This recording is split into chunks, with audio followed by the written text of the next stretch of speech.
हर बार की तरह राजा विक्रमादित्य फिर से बेताल को पेड़ से उतारते हैं और उसे योगी के पास ले जाने के लिए आगे बढ़ते हैं। इस बार भी बेताल एक नई कहानी राजा को सुनाता है। बेताल कहता है, वर्षों पहले नेपाल के शिवपुर नाम के एक नगर में यशकेतु राजा का राज हुआ करता था। वह बहुत साहसी और बलवान था। शादी के सालों बाद पत्नी चंद्रप्रभा से उसे एक बेटी शशि प्रभा हुई। समय के साथ साथ बेटी बड़ी हुई, जिसकी सुंदरता की चर्चा हर जगह थी।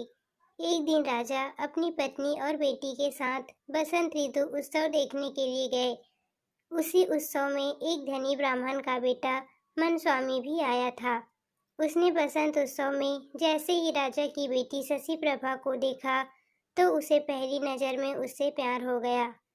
इसी बीच एक हाथी तेजी से राजकुमारी की ओर दौड़कर आने लगा। शशि प्रभा की रक्षा में तैनात सभी सैनिक मतवाले हाथी से डरकर भाग गए। ब्राह्मण पुत्र मनस्वामी ने जैसे ही हाथी को राजकुमारी की ओर बढ़ते देखा तो अपनी जान पर खेलकर उसे बचा लिया। यह सब देखकर राजकुमारी ब्राह्मण युवक पर मोहित हो गई। ब्राह्मण युवक की सबने तारीफ की और दोनों बसंत उत्सव के बाद अपने अपने घर लौट आए। राजमहल में शशि प्रभा का बुरा हाल था। वो अपनी जान बचाने वाले ब्राह्मण की याद में खोई रहती थी। दूसरी ओर ब्राह्मण युवक भी शशि प्रभा से दोबारा मिलने के लिए बेचैन था। राजकुमारी से मुलाकात कैसे हो, यह सोचते सोचते वो एक सिद्ध पुरुष के पास पहुंच गया। मनस्वामी ने अपने मन का सारा हाल उसे बताया। सिद्ध पुरुष ने सिद्धि के बल पर 2 गोली बनाई। एक गोली उसने ब्राह्मण युवक को मुंह में रखने को दी। मुंह में गोली रखते ही युवक एक सुंदर सी युवती बन गया। सिद्ध पुरुष ने दूसरी गोली अपने रख ली और वो एक वृद्ध ब्राह्मण के भेष में आ गया। फिर सीधे सिद्ध पुरुष मनस्वामी को लेकर राजमहल पहुंच गया। उसने राजा से कहा, देखिए, यह मेरे बेटे की होने वाली धर्म पत्नी है। इसे आप कुछ दिनों के लिए राजमहल में रख लीजिए, क्योंकि मुझे तीर्थ के लिए जाना है। मुझे लगता है कि यह राजमहल से ज्यादा सुरक्षित और कहीं नहीं रहेगी। राजा ने सोचा कि अगर वो मना करता है तो यह सिद्ध पुरुष श्राप भी दे सकता है। राजा ने कहा, हे ब्राह्मण, आप जाइए, आपके बेटे की होने वाली पत्नी हमारे यहाँ सुरक्षित रहेगी। यह मेरी बेटी के साथ उसकी सखी की तरह रहेगी। इतना सुनने के बाद सिद्ध पुरुष वहां से निकल गया और मनस्वामी लड़की के भेष में शशि प्रभा के साथ रहने लगा। उसकी सखी की तरह रहकर वो राजकुमारी से खूब बातें करता। एक दिन मौका पाकर मनस्वामी ने उससे पूछा, आप हर समय इतनी दुखी क्यों रहती है? आपकी आंखें हर समय किसको ढूंढती हैं? ये सुनते ही राजकुमारी ने बसंत उत्सव के दिन हुई घटना बताते हुए कहा, वो ब्राह्मण युवक मेरे मन को भा गया है। मुझे न उसका नाम पता है, न ही शहर। मैं हरदम यही सोचती हूँ कि उससे भेंट कैसे होगी। शशि प्रभा की मन की सारी बात जानकर स्त्री भेष में मौजूद मनस्वामी बड़ा खुश हुआ। उसने राजकुमारी से कहा, सखी, मैं तुम्हें उस ब्राह्मण युवक से मिला सकती हूँ। इतना सुनते ही प्रेम में बेचैन शशि प्रभा ने कहा, बताओ कैसे? क्या तुम उसे जानती हो? तब मनस्वामी ने कहा, तुम जल्दी से आंखें बंद कर लो। उसने जैसे ही आंखें बंद की, ब्राह्मण युवक ने जल्दी से मुंह से गोली बाहर निकाली और वापस लड़के के भेष में आ गया। मनस्वामी ने बड़े प्रेम से शशि प्रभा को पुकारा। युवक की आवाज सुनकर वो बड़ी प्रसन्न हुई और खुशी से उसे गले लगा लिया। राजकुमारी ने उससे पूछा, अरे, मेरी सखी कहाँ गई? यह सुनते ही मनस्वामी ने सारी बात बताई और गोली मुंह में डालकर दोबारा स्त्री बन गया। यह सब देखकर राजकुमारी दंग रह गई और मन ही मन बेहद खुश भी हुई।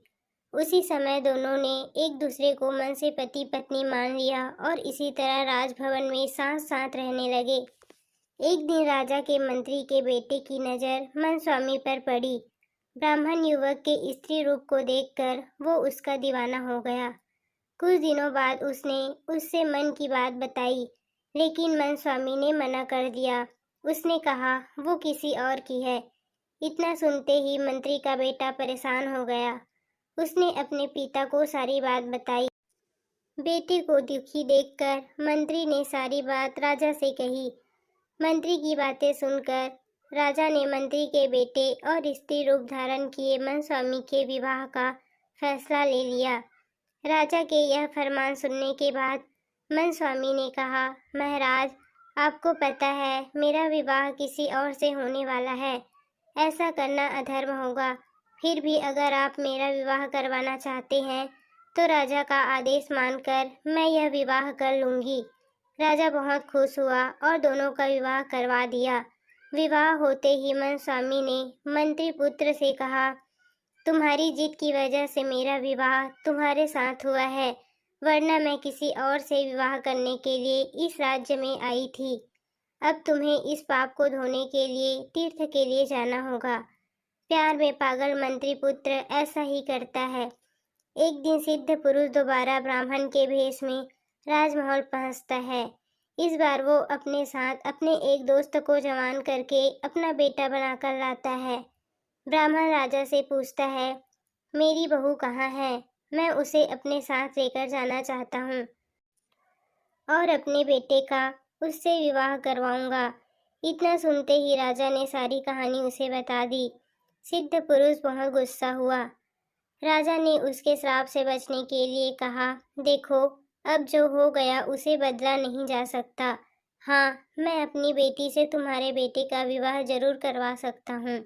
इतना सुनते ही सिद्ध पुरुष राजा की बात पर सहमत हो गया और राजा ने सिद्ध पुरुष के दोस्त, जो उसके बेटे के रूप में महल पहुंचा था, उससे अपनी बेटी शशि प्रभा का विवाह अग्नि को साक्षी मानकर करवा दिया। इसी बीच मन स्वामी वहां अपने असली भेष यानी पुरुष रूप में पहुंचता है और शशि प्रभा को अपनी पत्नी बताता है। इतना सुनते ही बेताल ने कहानी सुनाना बंद कर दिया। उसने कहा, राजन, अब तुम बताओ, शशि प्रभा किसकी पत्नी है? विक्रमादित्य ने कोई जवाब नहीं दिया। गुस्से में बेताल ने कहा, जवाब दोगे या तुम्हारी गर्दन धड़ से अलग कर दूं? कुछ देर सोचकर विक्रमादित्य कहते हैं, शशि प्रभा उस लड़की की पत्नी है जिससे उसने अग्नि को साक्षी मानकर शादी की थी। मन स्वामी घर में भेष बदल कर रह रहा था और चोरी से शशि प्रभा से मिलता था। यह जवाब सुनकर बेताल ने कहा, तुमने बिल्कुल सही जवाब दिया है। अब तुमने सही जवाब दे दिया है तो मैं फिर से उड़ जाता हूँ राजन।